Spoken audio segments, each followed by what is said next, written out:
We realized we had 2 days off, so we didn't get as much advertisement in, but look what one day of advertising will do, and a couple of emails from Ms. Haxton. So I thank everybody for coming out. For those of you, this is your first time here, you didn't come to the very first one. Part of the Coffee with the Principal is the School Advisory Council meeting. School Advisory Council has to do with everything with student achievement. And because myself is new here from last year, as well as we have a new literacy coach, there's a lot of new things and initiatives that we're doing for both reading and math this school year. So we want to give you a little brief overview. And for the rest of these meetings, like Ms. Rashid said, we're going to be meeting every month. And it's usually the second Tuesday, except for next month, because the second Tuesday I need everybody to go vote. So therefore, we will not be having a meeting, we'll be having a meeting on that Wednesday when we return back to school. That's a teacher planning day, by the way, as well, parents. So with that being said, today we're going to talk a little bit about reading and math, and I'm going to go ahead and start with the math. I am the math coach here. And if you have been noticing, how many of you have been struggling with the math homework? Raise your hand. It's okay. Really? We doing a good job with the math homework? I tell you that. It scares me. I don't have any little ones at home anymore, but it scares me. It's a brand new way of doing math, everybody. We kind of took it from the Singapore math, which is coming from the Eastern countries, and they do a lot of mental math. Most of your Asian countries, they do a lot of mental math. And so our whole math series, the Go Math series, is based upon that. Class. It's based upon all these For different my class. ways to get the answer. And as It's supposed to be teachers, me. we have to teach all these different ways to get the Yeah, answer. for Now, when class. we were all I'm back supposed in school, to, even yeah. myself, as young as I am, we was taught one particular way of how to get the answer. And it was the teacher's way, and you did not argue with the teacher. You did not come up with your own kind of way. It was that one particular way. Well, Go Math doesn't do that. It really, really dispels that idea. Whatever way that the kids can make that connection, and it works every single time, and they can explain and examine and their similarities and differences, that's what Go Math encourages. So it requires the teachers as well as the boys and girls to learn 4 different ways of how to multiply, and 4 different ways of how to divide and add and subtract. And whichever way works best for your child, that's the way they want them to use it. And what they find is that there's many different ways that boys and girls learn math. There's many different ways. There's not that one concrete way that Ms. Alaba taught you back in 3rd grade or 2nd grade. So with that being said, I'm going to show you some of the things that we're doing with our ESC kids as well as our kids that we are really struggling with math, struggling with mathematics. And one of those is touch math. So if you have your packet and you need a packet, parents, if you need a packet, please let me know. If not, teachers, this can be put in your mailbox.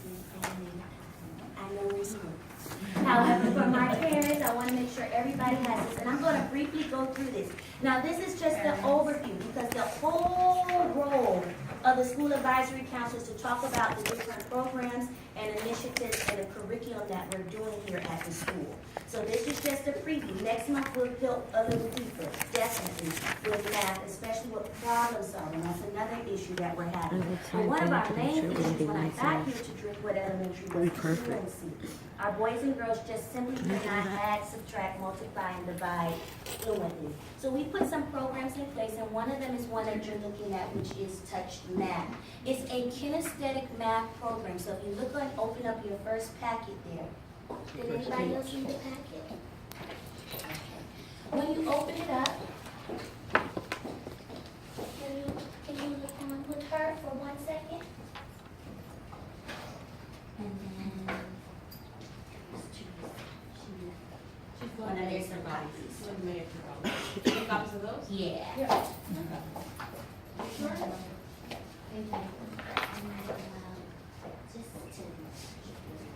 When you open up your packet, you're going to see how Touch Math is illustrated to everybody, starting with kindergarten through 5th grade. It is a kindergarten through 8th grade program, to be exact. And starting off, they teach them how to make the touch points, and they're writing the numbers. The touch points is important because it's truly that. You're going to touch them. So if you look at the numbers, they start off very simple. For every number, there's a point. So 1 has 1 point, 2 has 2 points, and so on. But then when you get to the number 6, you see a point with a circle around it.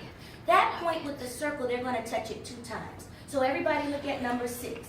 They will count 6. They will say 1, 2, 3, 4, 5, 6. Same thing for 7, 8, and 9. It only goes up to the number 9. There's no touch points on a number 0. That's why 0 has no touch points, because there's 0. Come on, you have a 0.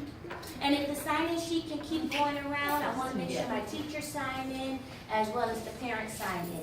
So that sheet there is to help the boys and girls to be able to write and to touch all the points. If you turn to the back page, for my big kids, a big part of them knowing how to multiply is through skip counting. So on this next page here, can I see your packet for just a second?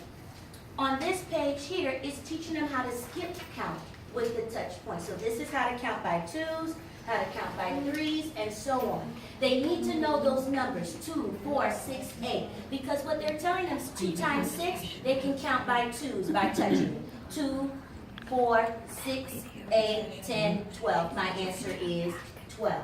That's very hard for our upper grade kids. 5s are easy, 2s are easy, 10s are easy, but 6s, 7s, and 8s are very hard for them.